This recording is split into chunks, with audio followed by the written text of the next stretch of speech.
Linda, colleagues, thank you very much. We are almost right on schedule, and Regent Emeritus Perez has joined us. Uh, Welcome. The Want to make sure we can hear you. Sure. Thanks for having me. How's that coming through? Perfect, perfect. So let me introduce you. Many people in the audience will be familiar with you already. In one capacity or another, you have been active in state politics for good 20 years, at least, and a member of the California Assembly and Speaker of California Assembly.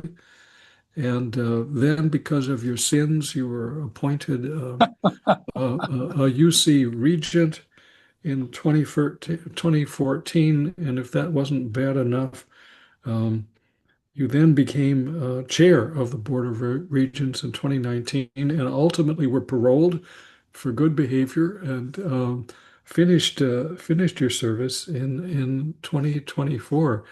Welcome. We're delighted to have you with us. We've got emeriti from all of the campuses. I guess um, given all of the offices you've had over the years, what struck you about the job as UC Regent?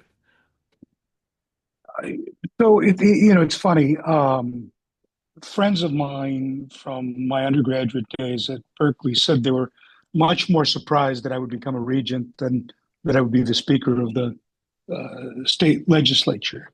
Uh, it's a very different deliberative body, and it's one that I think struggles with what its ongoing identity is. I think it really is fluctuates even more than the legislature or other governing bodies uh, based on personalities around the table and the amount of time that people are willing to spend engaging in discussions. And there's my frustration coming in the door was a predisposition for a lot of board members to just rubber stamp the president. And maybe it's my training as a labor leader, and maybe it's my training as a legislator. I believe in constructive tension. That constructive is the key part, but tension is also important. That in a system that values shared governance, there should be uncomfortable moments from time to time where we challenge each other's preconceived notions on how we should address different issues and where we remind ourselves of what the broader mission of the university is and our obligation to deliver on a public good. And so I sometimes struggled with convincing some of my colleagues that that should be our approach or navigating some of those difficult conversations. I think everybody I dealt with was incredibly well intentioned, but what they saw as the totality of their role was very different person to person, and leveraging the collective wisdom and benefit of having that assembly of folks. I think was more difficult than I expected. How much time did it take? I think for me it took a lot. Before I was chair, it was probably a good 15 to 20 hours a week. As chair, it was 30 to 45 hours a week. Wow. And so my staff, it's an uncompensated position. It's a completely voluntary position. So my staff and my business, who also had to chip in and help with some of the prep work, really deserve a lot of credit for being selfless themselves. Because if I'm out of pocket that many hours, that's that much less revenue we're generating for business, which undermines folks' end of the year bonuses and whatnot. So it was an act of public service on my part, but quite frankly, on my staff's part as well, because they were giving up their own time, their own economic interests, and their own resources to make us successful. And what are you doing now that you've gotten that 30 or 40 hours a week back? So I have always had a small strategic consulting practice. I do a lot of work in renewable energy. We're building out the largest solar farm in the state, about 60 square miles when it's done. We're about halfway done. Uh, the next 25% is underway, and we're hoping to get under the wire to be able to take advantage of some of the incentives for renewable energy that haven't yet gone away. But I'm also working on building a large water storage bank at the north end of LA County, south end of Antelope Valley. I mean, sorry, Kern County, in the Antelope Valley, which will store between 500,000 and 1 million acre feet that are deployable during droughts and during other environmental emergencies that the state has. And then, you name the topic, I've been working on it in one way or another, but renewable energy and water probably take the most amount of my time, and then a little bit of time in healthcare. So, for example, at UCLA, we set up a Medicare Advantage plan when I was still on the board and chairing the Health Services Committee. And I committed to stay on the board of that Medicare Advantage plan once I left the Regents. And so yesterday we just had our quarterly meeting and our annual retreat. And what's interesting is we're taking a tool that's increasingly popular, these Medicare Advantage plans, taking out the insurance companies and having UC docs at UCLA take the lead in the design, which creates higher capitated rates for the actual provider, with some strong incentives for quality of care. And so in the first year, we were hoping to have 7,000 enrollees. We're at 12. We're looking to get to 20,000 in the next couple of years. We were looking to lose money for the first 3 years. We expect in this first year full operation that we'll make a tiny bit of money in reserves that we'll be able to reinvest back. And it's something that we want to ultimately offer as a retirement option for UC retirees as well, starting in LA County and then building out where we have better pathways for folks to avail themselves of UC affiliated doctors and hospitals than they would in other managed healthcare arrangements under Medicare. So, kind of involved in quite a few things. Yeah, you sound like a four-ball juggler at least. So, Yeah. the if you were still juggling with the Regents, what kind of advice would you give in the university's beleaguered situation? Let me ask a question before I answer that. Yep. This is being recorded, Yes, it is. which I didn't know ahead of time. If I have better understanding of how that recording will be used, it gives me greater insight into how forthright I can be in my answer. Fair enough. And maybe the recording was perhaps buried inconspicuously in my letter of invitation, but it's there. But to let you know, we will probably want to have your comments on our website, because I think so many of our emeriti faculty would be interested in what you have to say. So if you could, Yeah, I'll adjust accordingly. Um, Look, it's very hard to give advice when you only have a subset of the facts. So I have the same set of facts that you all have. And the facts that I have are incredibly troubling to me. And so I think, on the one hand, the university shouldn't just fight for the sake of fighting, but I do think the university needs to fight to protect the core missions of the university and that which we offer not only our students, our faculty, and our staff, but broader society. So without benefit of being in the room, I'm kind of wishing that there were a little more fight that was publicly available to all of us. because I think this is the most existential threat that higher education has had in the history of this country.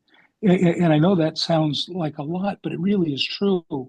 When you look at what the Trump administration is demanding, not only in terms of money, but in terms of oversight and infringement on academic freedom, I think that really cuts to the core of who we are, who we've always been.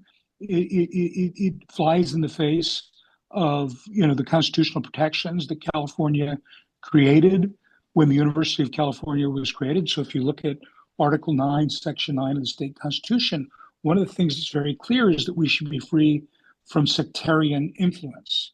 And the university has been very good about guarding against that sectarian influence historically, but it's more at issue today. When you look at the challenges with defunding first and investigating second, and undermining the integrity of original research, this is not only hugely impactful to the folks that are directly involved in that work, but to the public good that comes out of so much of the research that happens at all of our campuses.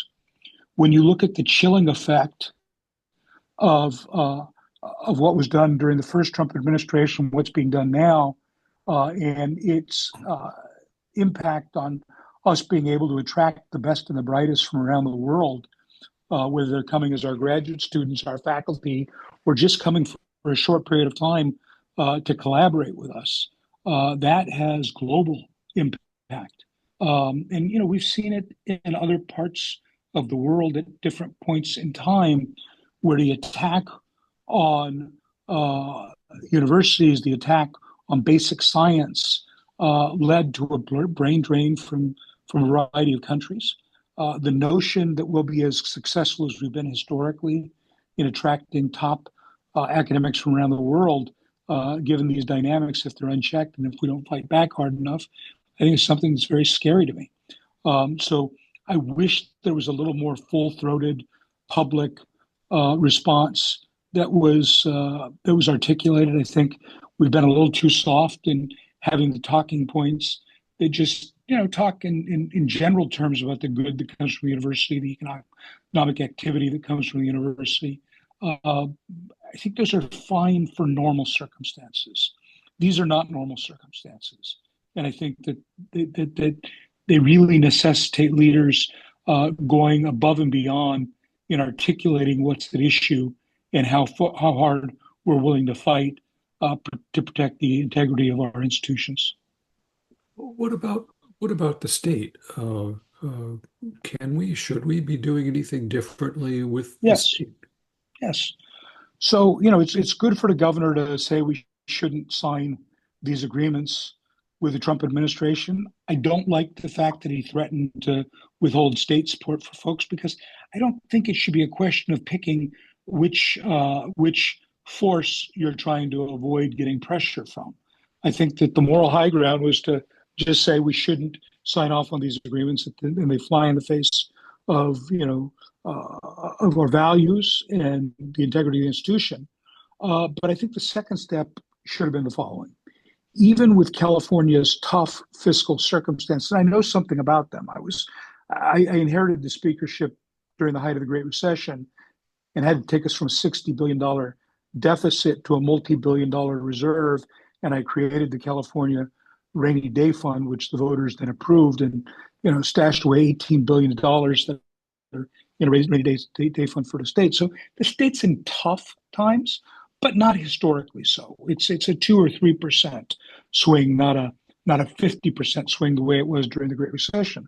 So I actually think the thing that the state could do to backstop us, and should do to backstop us, is give us a zero interest loan for the money that's at issue in our fight with the federal government, that we would repay once we won the legal battles and regain the funding that was at issue. But it's one thing to say the research matters, but put your money where your mouth is and fund the research while we're in the fight. It's almost like Mad Max at the Thunderdome. I mean, we're in this post-apocalyptic sense for universities, and however this comes out in terms of finances with the feds in particular and the state to a certain extent, the university is going to come out of this differently. And I'm wondering if you have a perspective about how the university might look, assuming we survive this massive radiation dose and come out of this a couple of years from now. What, how might we be configured differently? Well, so a couple of things. One, I think the money is the least problematic element of all of this. Money we can figure out parts of.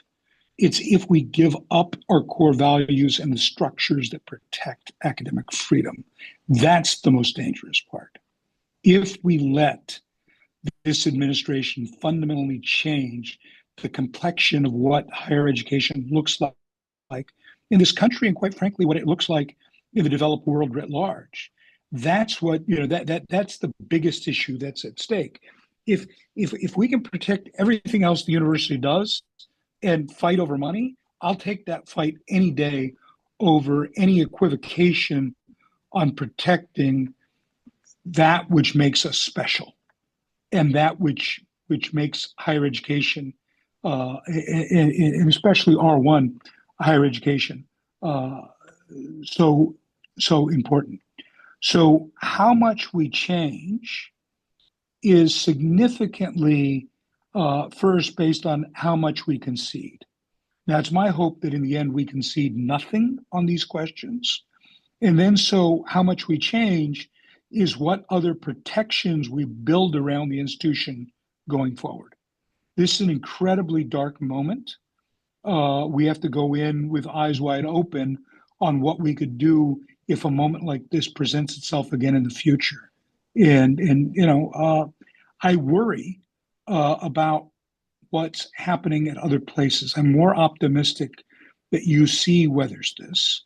I'm more worried when I see, what's happened in other states where state governments have done mini versions of these attacks. I'm more worried when I look at the fact that over the last dozen years, we've seen an increased percentage of the electorate who views higher education and public higher education in particular as a net negative for society. These are some societal fights that I think we have to struggle with, for the long term. And then we have to ask ourselves where we could have done a better job of avoiding some of these problems. And so I'm going to say something, uncomfortable here, and I've said it in other places as well. I think, for example, what this administration has done is taken a political imperative undermining higher education and an opportunistic imperative tying it to a spike in anti-Semitism and conflated the two issues in a way that's weaponized something that's problematic. But I also think it's true to say that we as a university have not always done our best work at shutting down hateful activity. And in the most recent example, really a persistent pattern of anti-Semitism that popped up in a lot of places, and where we struggled with how we protect First Amendment rights, but also create protections and expression of our values. In this instance, we could talk about, Title VI, but in other instances, other things. I struggled with the university 20 years ago when there were spikes in anti-African American activities on campuses where we struggled with how we responded. And so I think the group at the moment changes, but we have an obligation to look past just a reflexive First Amendment only analysis to figure out how we balance things that we hold in tension.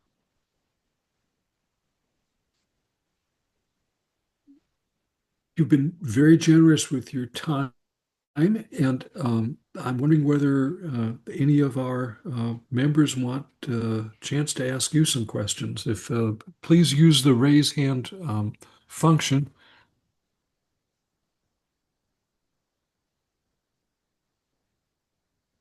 Yeah, Dan from UCLA. Yes, I take your point about the dollar sort of aspect of it, but I did note that when President Milliken made a comment about the various demands that appeared in this lengthy memo that's just recently been made public, he cited the $1 billion and said that's by itself that sort of renders the whole thing off the table, and then didn't go into the some of the other aspects that you've been emphasizing. And I'm wondering whether you think, in fact, the Trump administration, by throwing in that $1 billion thing, is really signaling that they don't want a deal, that they think that they know that that's a kind of a non-starter, and want to just sort of keep the pot boiling. I think that's a very real likelihood. I mean, this administration that values ongoing consternation and chaos. Um, so I think an outcome is less important to them than the fight. That said, I differ with President Milliken. The non-starter for me are the things that really cut to the core of what we do. Uh, Money is much more easy to deal with than those values-based conversations. Now, 1.2 billion is a ridiculous amount of money, uh, but but if they drop that to 100,000, that doesn't make any of this more palatable.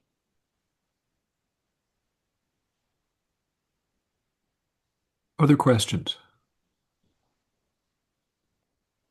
Seems like one of the politicized criticisms of the universities is the allegation of elitism. And what do you think? Are we doing a lot of that elitism from Cal's point of view? I don't want to pick on Cal. Um, so look, I think we always struggle with the balance between being elite and being elitist, because I think those are two very different things. I think it is appropriate and important for us to be elite, but not to be elitist. So what do I use as a distinction? Elitist is exclusionary.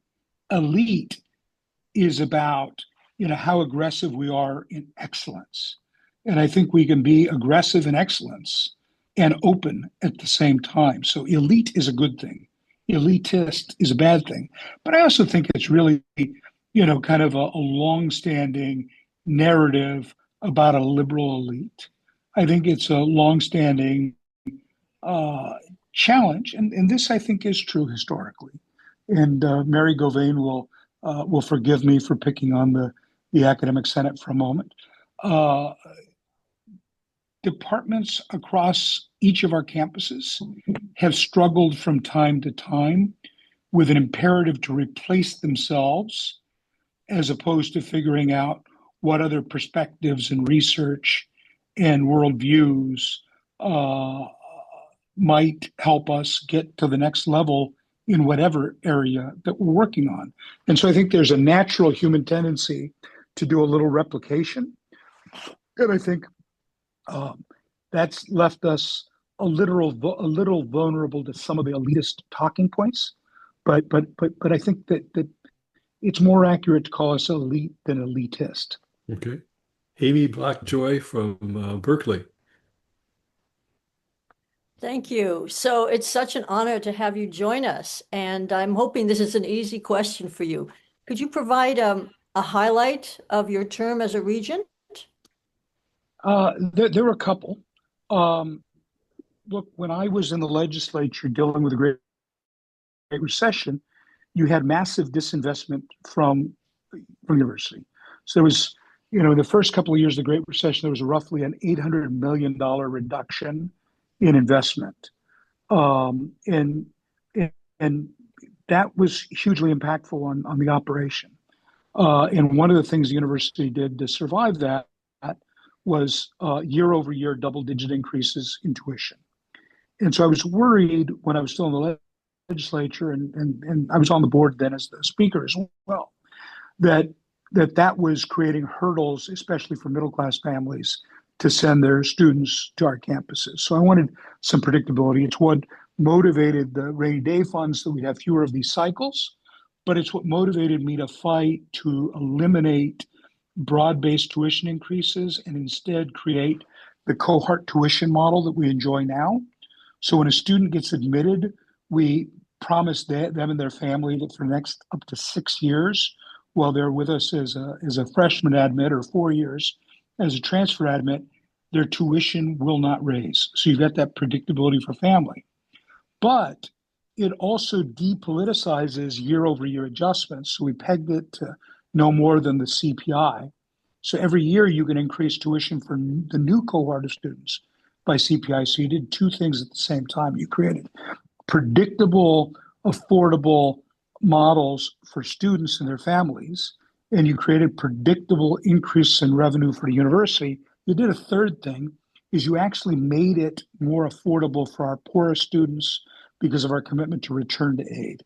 Because as we froze tuition before that, tuition was flat, but non-tuition related cost of attendance was going up. So that the non-tuition cost of attendance is greater now than tuition. But you're only doing financial aid based on the return date on the tuition portion. So you weren't able to keep pace with actual affordability. So creating that cohort model created greater predictability for families, greater tools for financial aid for total affordability, and greater predictability and revenue increases for university. That's probably one of my prouder moments. Other question. We may have time for one more question.